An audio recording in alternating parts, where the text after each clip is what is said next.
ငါဘဝရဲ့မင်းရဲ့တိုင်းမှာမင်းရှိနေပေးတာကငါအတွက်တော့အကြီးမားဆုံးသောဆုလက်တစ်ခုမင်းကိုဘယ်လောက်ချစ်လဲဆိုတာစကလုံးတွေနဲ့တိုင်းတာလို့မရဘူးတခါတလေပါအကြောင်းပြချက်မှမရှိပဲမင်းကိုကြည့်နေရင်နဲ့တည်းငါဘဝမှာမင်းသာမရှိရဆိုတဲ့အတွေးနဲ့တည်းရင်ထဲမှာဟောက်သွားတိုက်ရင်အထိမင်းကိုမျက်နှာခဲ့တာပါ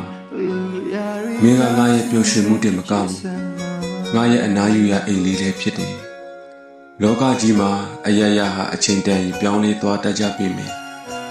မင်းပေါ်ထားတဲ့ငါရဲ့တန်ရုံးစင်ကတော့နေမဝင်သွားတဲ့နေမင်းကြီးလိုပဲ